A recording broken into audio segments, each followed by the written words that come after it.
Three, two, one. What's going on, everyone? You're watching Ash on Comics. My name is Ash.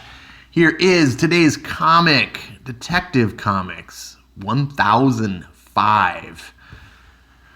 Ooh, by Tomasi and Walker, Hennessy, Fairbairn. Get the whole crew on here. This has been a fun story. Night Fight. Never bring a bat to a night fight. Oh. Stan, I know you're a big Marvel guy. Batman was never your guy. But I think you probably had some appreciation from Batman, right? I know you did. Everyone does. So here we are. Peter Tomasi has been taking over the reins of Detective Comics, making a name for himself, bringing up the sales. I believe Detective Comics is now up to like 66,000 units. Meanwhile, Batman's down to 80,000. So the trajectory is this one's coming up pretty soon. We could see Detective Comics take over the lead in sales. That would be a great thing in recognition of Tomasi. Not that I want to see Batman fail. I would like to see Batman be awesome again. But I can't complain about what Tomasi's been doing. This is the end of this first story arc. Technically Tomasi's second story arc. But I feel like that was just sort of a scrimmage, sort of a preseason game, warm-up. It's kind of an homage to Batman to kind of lead up to the celebration of 1000. And then 1001 kicks off the first real go.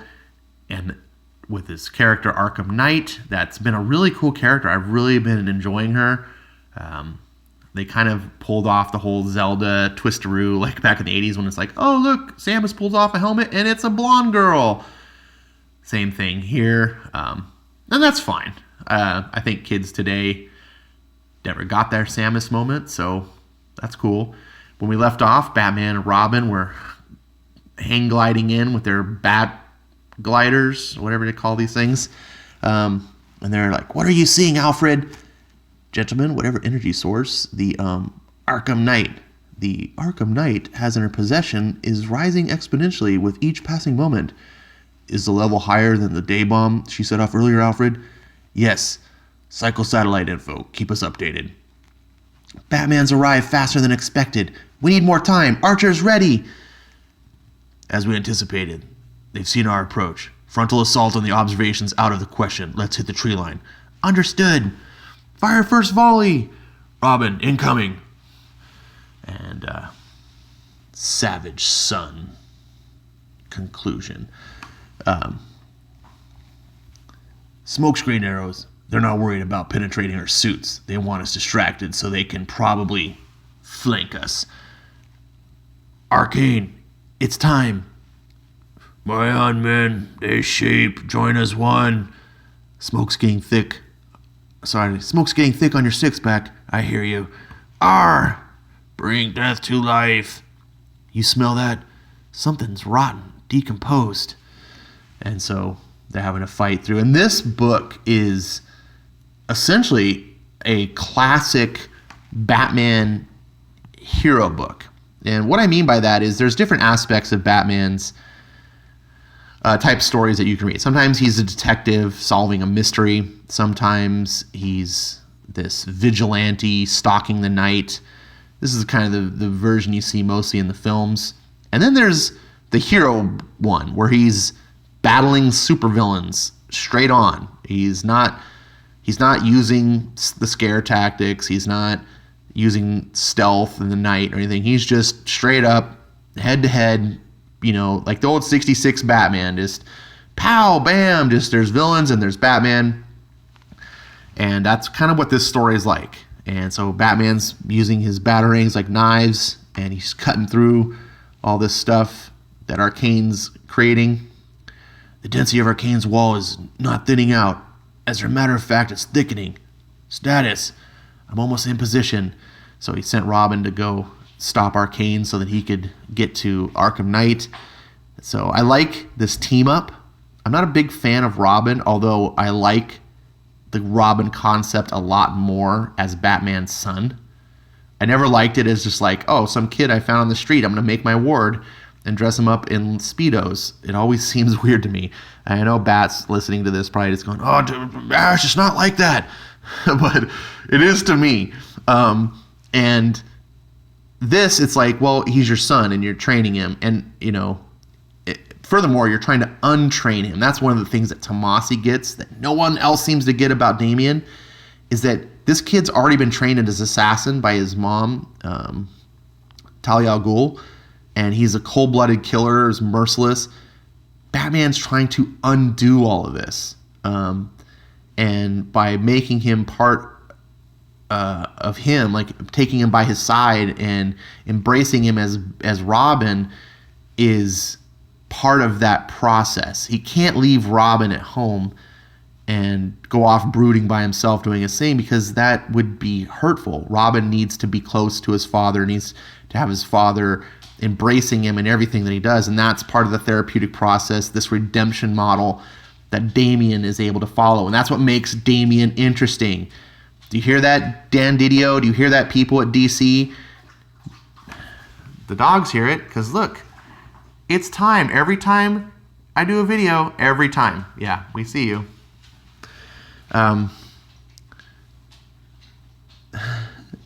This redemption process, this character fighting his past and trying to become a good guy, is what makes it interesting. It makes you, the fan, want to root for him, to see his success, see him overcome that darkness and become a hero. I love this. Tomasi gets it, and if you're going to have Robin, there's no one that does it better. I'm sad. I'd say I'm sorry about this, but I'm not. My Unman will kill. He sticks his hand down his throat, forcing him to swallow a pill, and Batman dives into I believe the water. He had to put on a gas mask because of the flames, because the oxygen was being all sucked out from the fire, which I thought was really cool too. Most people write fire and they think that fire is the danger, which, fire is dangerous, but fire consumes oxygen. So even if you have like complete fire retardant, you can't breathe. And Tomasi understood that. He's not just like, hey, look, fire can't hurt me. It's like, oh, I can't breathe. So he puts on his face mask.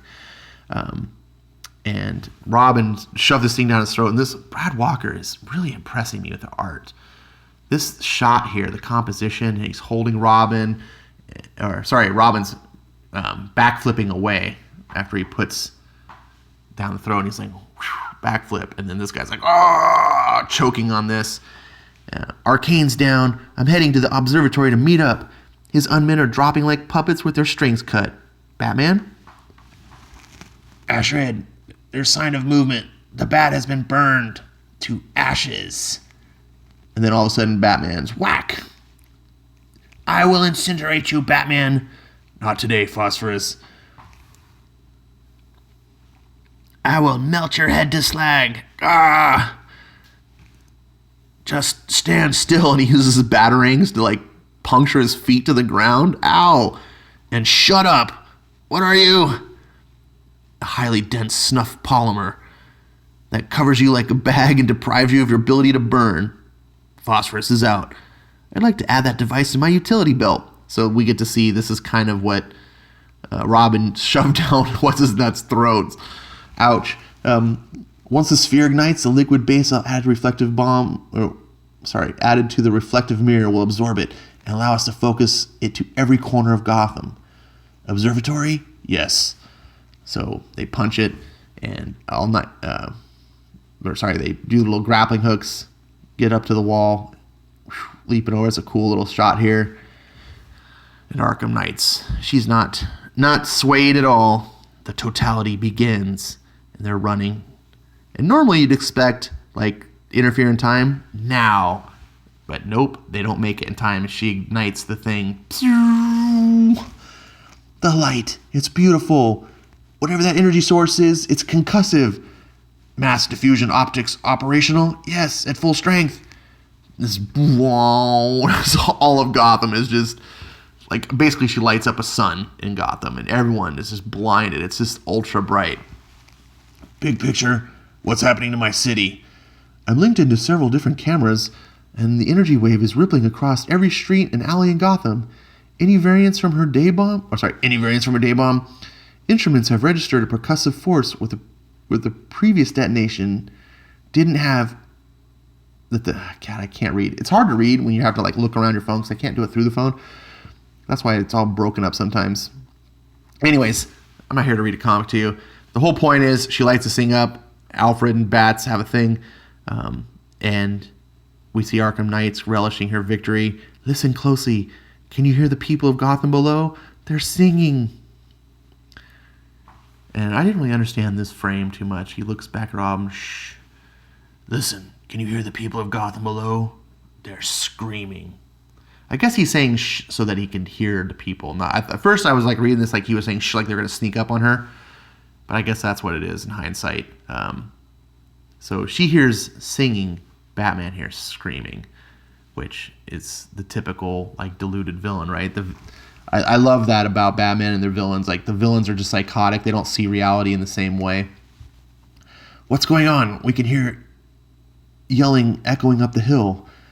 Scores of citizens clutching their eyes, sir. I'm uploading hollow snaps to your cowl. It seems, God help us, that the Arkham Knight has turned the city blind. No. I'm not sure I like this whole Iron Man get up here that's ripped off from the Iron Man movies that Marvel now uses in the comic books. And now Batman's using it. Like,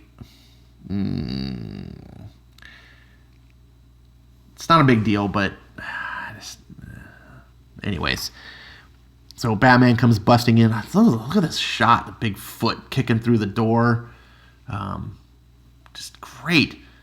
This is what you're missing in a lot of Marvel comic books and modern art. This dynamicism. Just a lot of people, if you look at modern comics, a lot of them, just especially Marvel, DC hires all the good artists. There's just a lot of just people stand around and just doing things. There's no good comic art usually is catching the apex of the action. And that's like what this scene is. The foot fully extended, the door crashing wide open. That's the apex of the action of this scene. And your mind fills in the blanks from before, the winding up of the kick, and then the after. Because it's capturing the peak moment. And that's good comic writing, or drawing, especially in action shots. So here we see arrows, and each passing second might mean irreversible blindness. Everyone goes down fast and hard, Robin. Just my type of plan. And they just engage. And this is Peter Tomasi just having fun. He's led up with 4 issues about who these characters are, their history, and now it's just Batman and Robin getting to save the day. Handle the rest of them. I'm going after Astrid. So they're fighting. Put your weapons down, Astrid. And it's kind of an interesting thing, too, all this ultra brightness. Batman usually is like fighting in the night. But this is kind of different than we're used to, seeing it in a super bright light. So they get in a fight.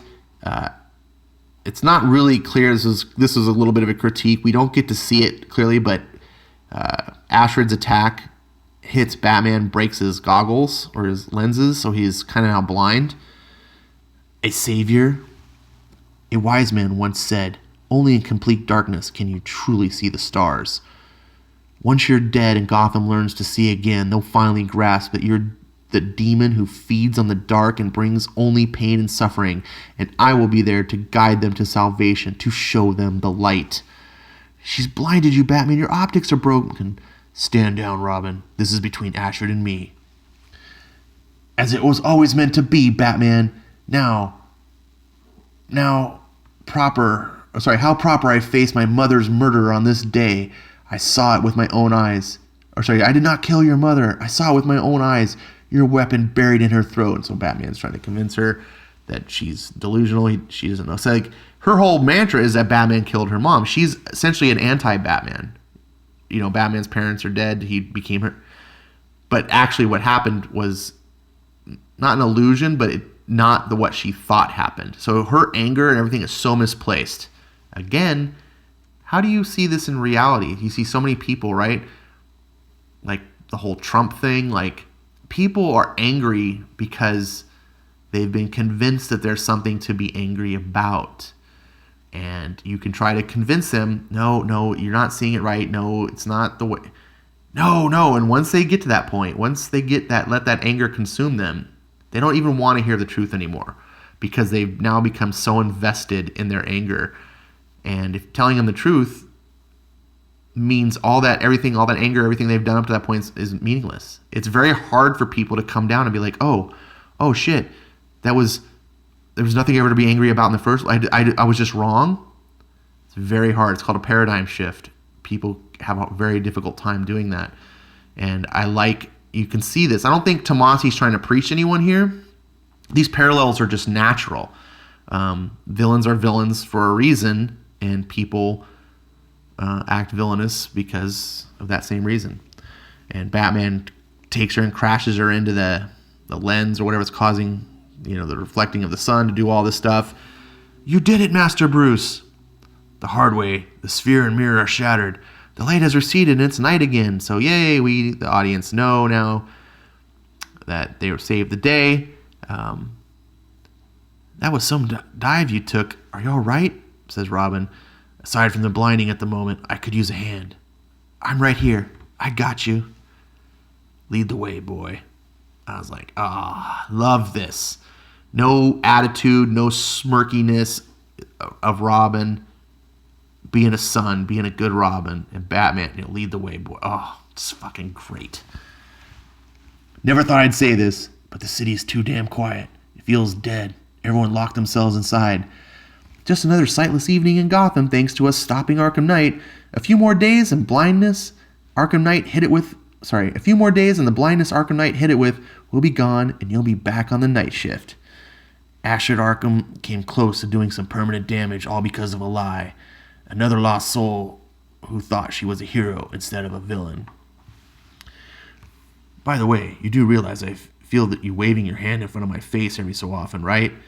Sure, but it's not every day you're blind as a bat. Buckle up, I'm taking the back roads home. This is another really cool panel.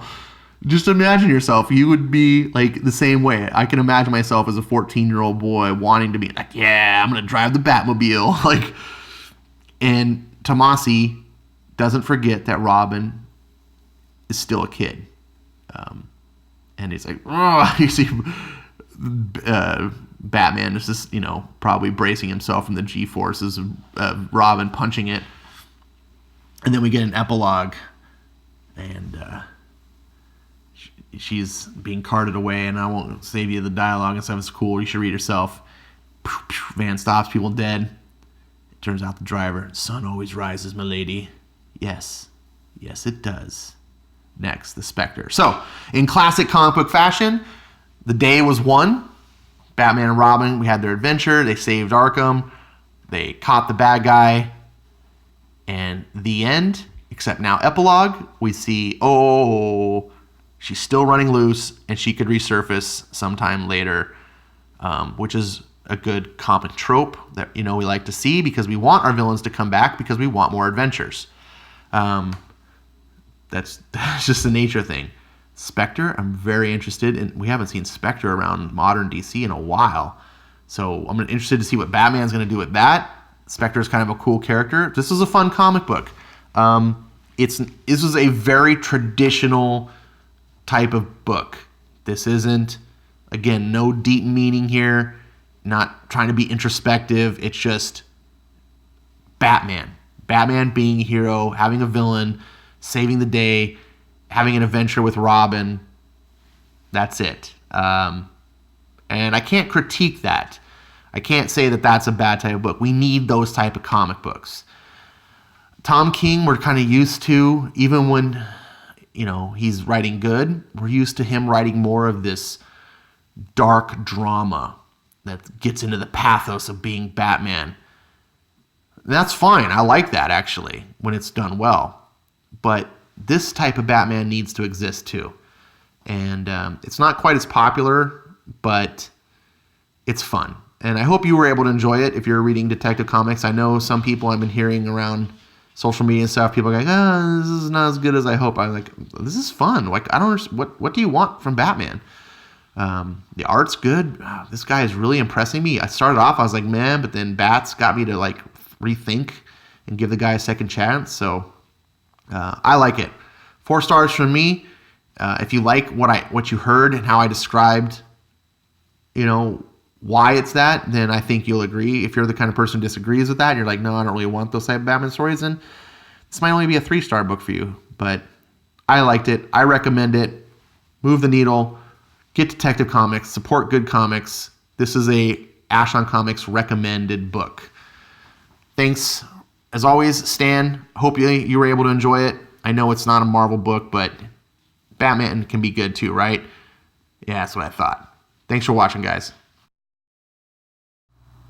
It's time for another JL8 webcomic, number 46 by Yale Stewart. Ring! Looks like it's time for a recess. Recess? With these new suits, those boys won't know what hit them. More like round 2 cess. Yeah? Oh.